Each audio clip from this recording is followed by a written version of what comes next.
Hi everybody, so in this video we're going to be looking at the invasion of Czechoslovakia.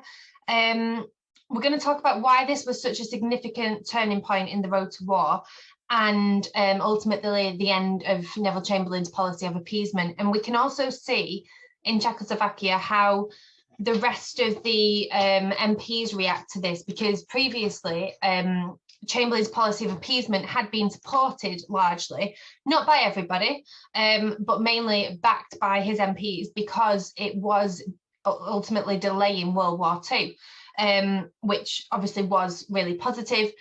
However, because we needed to build up our armed forces. However, after the invasion of Czechoslovakia, it became really, really crystal clear that Chamberlain was just pandering to Hitler's demands. This was a completely unprovoked attack. There was absolutely no reason why Hitler had a claim on the rest of Czechoslovakia. You know, he didn't have the same excuses he had in the Sudetenland. And this is a significant point where everybody now understands what Hitler's aims are and that actually appeasement is not going to stop him. So let's have a look then at what happened in Czechoslovakia. So we've already got Hitler in the Sudetenland, remember? So he wanted the natural defences, he wanted the car factories, he wanted the access to the industrial lands and everything that gave him, and it was a really good foothold into the rest of Czechoslovakia. Remember, he wanted to dismantle Czechoslovakia because it had been formed by the Treaty of Versailles, which he wanted to destroy as part of his foreign policy. Now, so Czechoslovakia, now I'm just going to start with what their reaction to Anschluss was. So in 1938, when Hitler achieved Anschluss, this is how Czechoslovakia responded. So they responded and they heard of it with great fear. So they knew that Hitler wanted Lebensraum, remember being the German word for living space. So he wanted Germany to be a completely autonomous region. He didn't want it to rely on anybody else for foreign imports. He wanted it to be completely self-sustainable. The only way to do that would be to make sure that there was enough space, enough resources for everybody who lived in Germany and was German. So they thought that Czechoslovakia would be the next country to come under Nazi pressure because it was the natural next step for them. And they turned to Britain and France. Now, we know from experience, we think about the Manchurian crisis, the Abyssinian crisis. Anytime people have asked Britain and France for help, it tends to be, well, they'll think, well, what's in it for us? What's best for us? And that's the line we're going to take. So the French were bound by a previous treaty to protect Czech independence, and Britain felt that they should support France, who was their ally.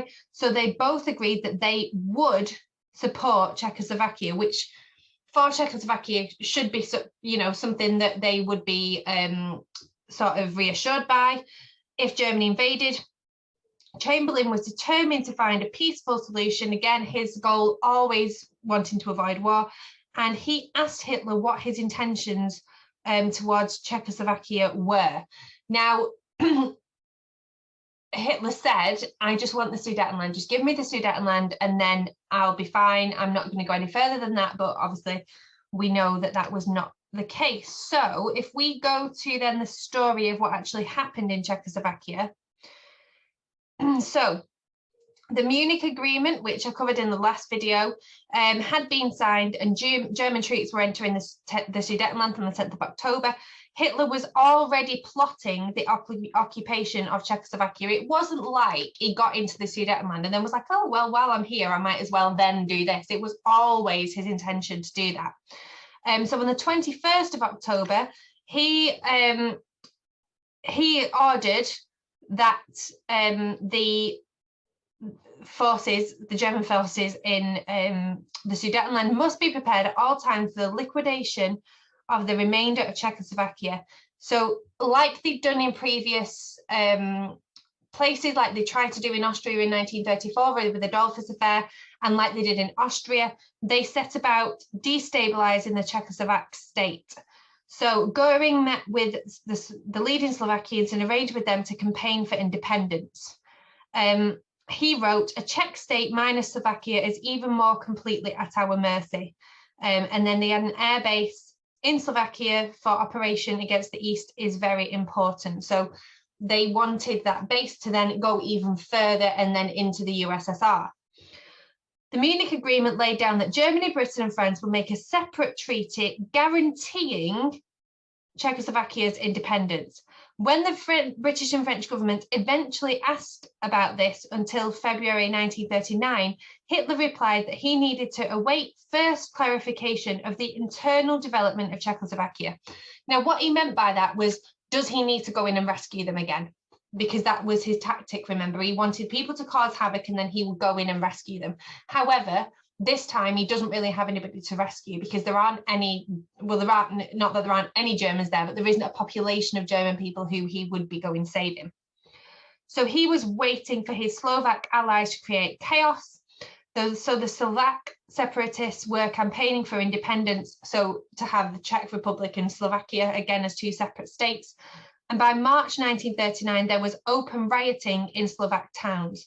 So at the same time, other separatists in another area of Czechoslovakia started demanding independence. And Hitler sees this moment to go and be their savior.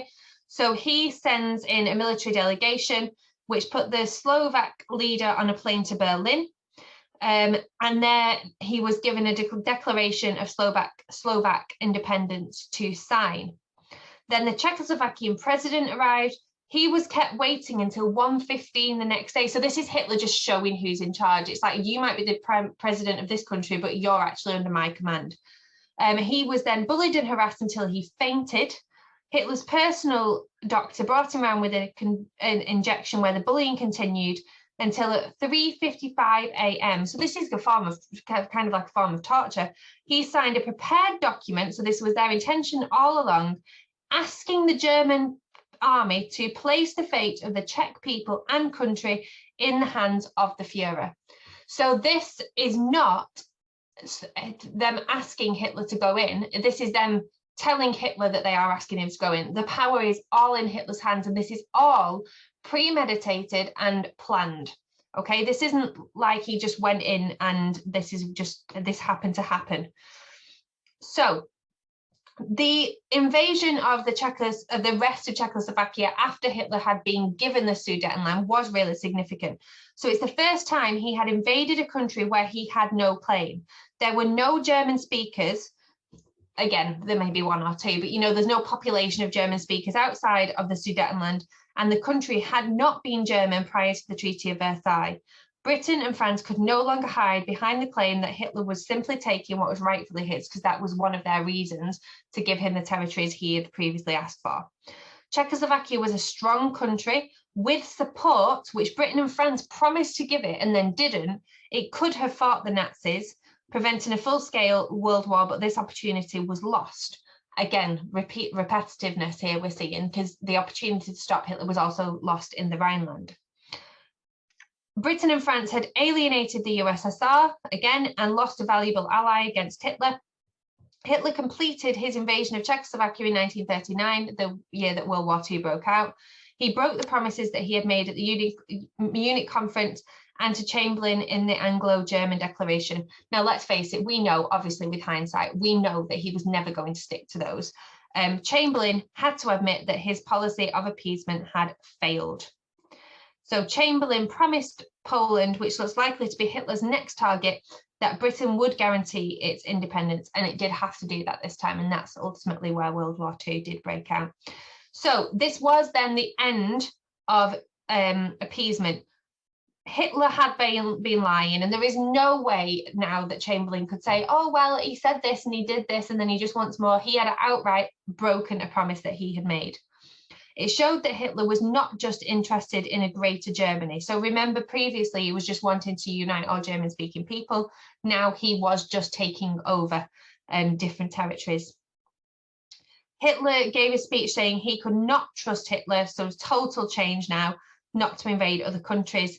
And Chamberlain guaranteed, and actually did guarantee this time, to defend Poland if Germany invaded. So this allowed Germany to strengthen and to get ready for World War II, because he probably by now knew that he wasn't going to get away with much more, and this would ultimately be leading to a war. So the large Czech army was removed as a threat, so he doesn't have to worry about that anymore. He's got that in his control.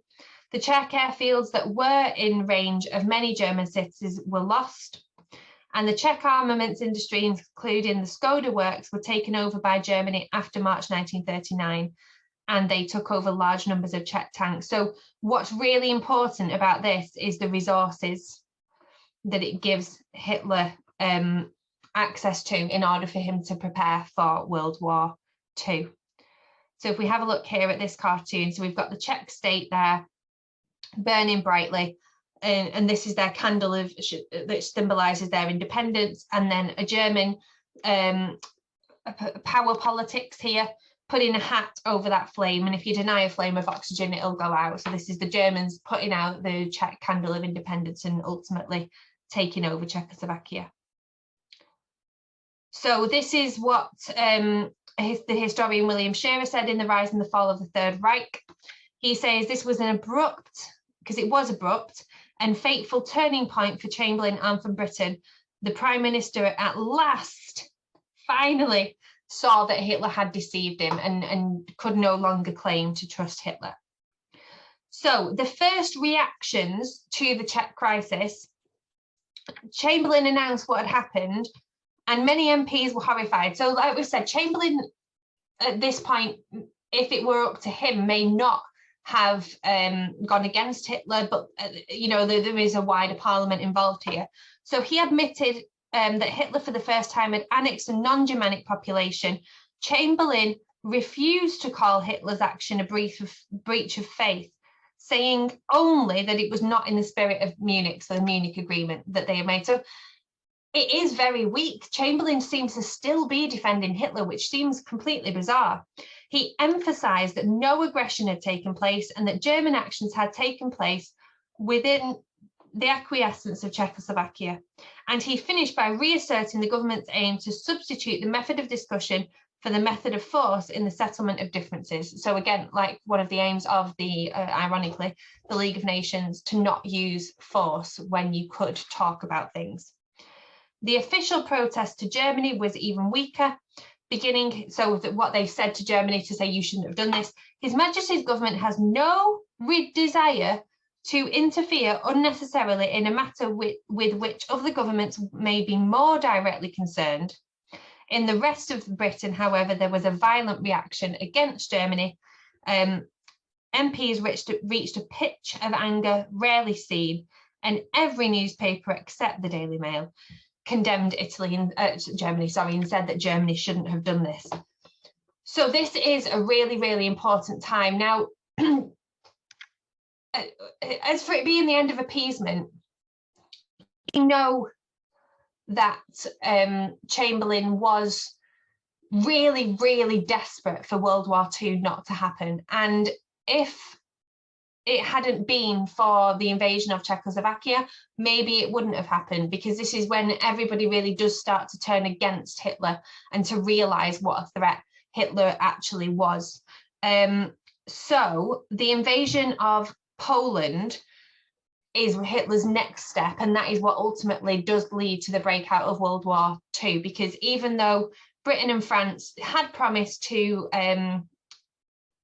save Czechoslovakia, to help Czechoslovakia, they don't do it because Chamberlain is still coming up with more and more excuses not to do it, and Poland is the last straw because he doesn't have a leg to stand on by Poland.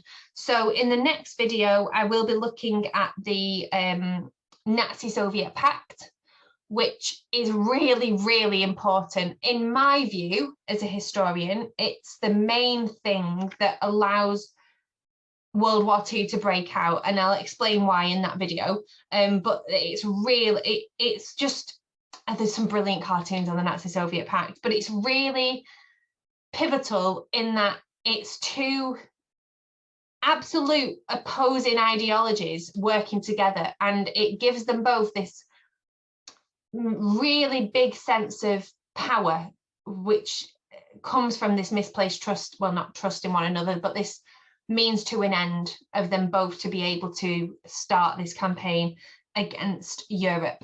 And it also allows Hitler to avoid war on two fronts. So that's what I'm going to be talking about in the next video. I hope this has been useful for you, and I hope to see you then. Thank you.